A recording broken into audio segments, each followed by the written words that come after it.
The F1 race that nobody will forget, but not because it was actually good.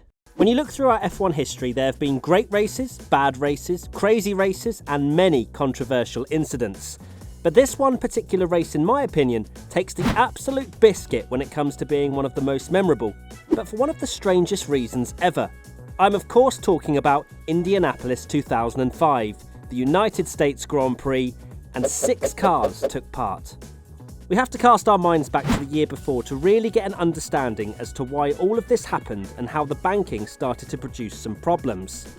Early in the race in 2004, Fernando Alonso's Renault suffered a tyre failure at the end of the straight.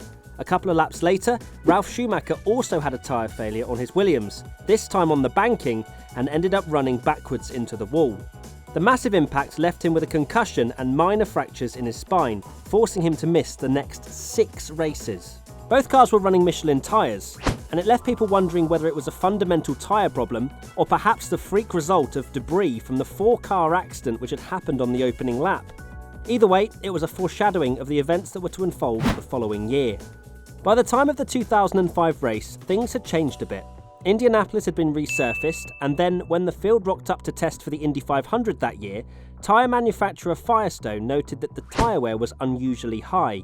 Small grooves were cut into the surface which helped, as did the fact that Firestone was able to change its tyre construction to cope with the changes. Over in the F1 world, the tyre rules had seen a significant change. Bridgestone and Ferrari had dominated 2004 to such an extent that the FIA introduced rules designed to peg them back a little. One of which was to mandate all drivers to use a single set of tyres for the entire race, only being allowed to stop for fuel. It worked. Ferrari lost all competitiveness, and the teams using Michelin tyres, such as Renault and McLaren, moved to the forefront. At the 2005 US Grand Prix, all of these changes were about to come together in a perfect storm and create possibly the biggest farce in Formula One history. It started on Friday practice when, for the 2nd year running, Ralf Schumacher had a tyre failure on the banking and his Toyota slammed into the wall. Thankfully, he was okay, but was ruled out of the race on medical grounds and replaced by Ricardo Zonta. After the Friday sessions, Michelin discovered 6 more tyre failures and flew them back to France for analysis. There, they discovered the unique combination of loads and stresses caused by the banked Turn 13 and new surface was the cause of the failures. A new specification of tyre was flown out to Indianapolis, but these didn't work either, and Michelin advised its teams not to run more than 10 consecutive laps. Certainly not enough for a full race distance. Alarm bells. A solution needed to be found for the race, and quick. Qualifying went ahead without a hitch, and despite all the problems for the team, surprisingly it was Trulli who gave Toyota its first F1 pole position. Race day came and still everyone was confused. It was clear that the Michelin tyres couldn't last an entire race distance, so what was going to happen? A number of solutions were proposed. One was to install a temporary chicane on the final corner to reduce the speeds. 9 of the 10 teams agreed. Can anyone guess who vetoed it? Go on. I bet you'll never be able to guess who was running Bridgestone tyres and wanted to be on the top step of the podium. Yep, it was Ferrari. Another idea was for the Michelin tyres to be able to race, but be forced to pit every 10 laps, which seemed a little bit pointless. And another suggested that the Michelin teams would be forced to either go through the pit lane on every lap or run around the top of the Turn 13 banking at a reduced speed. Again, would that really have worked? If any of these plans could have been arranged upon, there was the option to run the race as a non-championship round and at least put on a show for the 130,000 fans who turned up to watch. Not to mention the millions around the world watching the race in one of the sport's biggest and most important markets.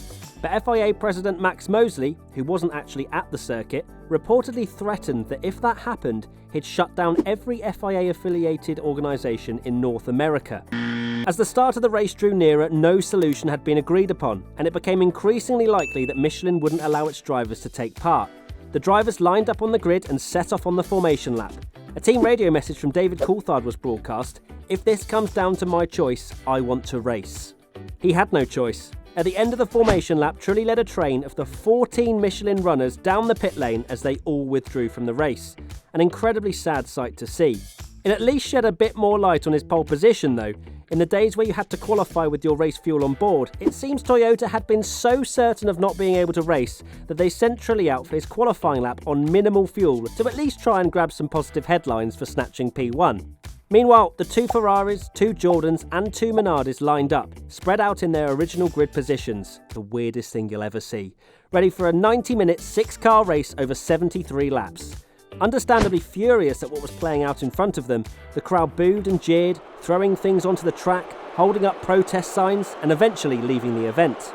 Despite looking certain for a good result, Minardi boss Paul Stoddart was left absolutely fuming, not only at the decision to race, but because Jordan, with whom Minardi were fighting for last in the championship, had apparently gone back on a pre-race agreement for the 2 teams to join the Michelin runners and boycott the race out of solidarity. Clearly Jordan fancied a shot at the podium after all.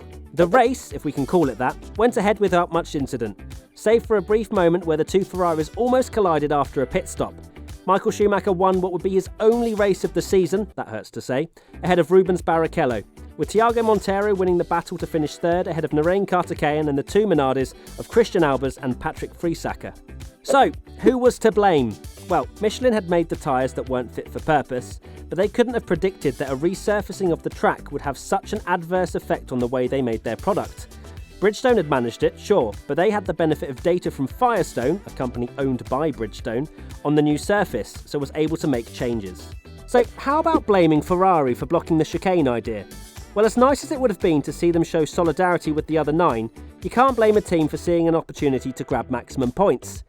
But now that I say that, I kind of do blame them just a little bit. How about the FIA for not doing all they could to make sure a race goes ahead? Well, you can perhaps a little, but in a sport so bound by strict rules and regulations, suddenly changing the layout of the track or adjusting the format of the race to accommodate a tyre manufacturer with a faulty product are things which require more than a day or 2 to figure out. Whatever happened, somebody was going to lose out. In situations like that, the best thing to do is to choose the option that's going to upset the fewest people. In this case, the best thing to do would have probably been to cancel the race or postpone it to later in the year. It would have annoyed Ferrari and been very frustrating to the fans, but hopefully understandable. But in going ahead with the race anyway and leaving it up to Michelin alone to take the fall was an insult to pretty much everybody and not the sort of response you'd expect from a massive global sport. Thankfully, the event had little impact on the wider championship fight, with the exception that it probably meant Michael Schumacher finished 2 places higher in the standings than he should have done, 3rd instead of 5th, and that Ferrari beat Toyota to 3rd in the Constructors, which actually is quite a bit of money. We hope this sort of thing doesn't happen again, but oddly, it almost did. This year's Australian Grand Prix could have been a right mess following the withdrawal of McLaren, and the reports that a number of drivers got flights home before the race had even been cancelled. Thankfully, the sensible decision was taken and the race was cancelled, and you'd like to think that the lessons learned from the 2005 US Grand Prix played a small part in that happening.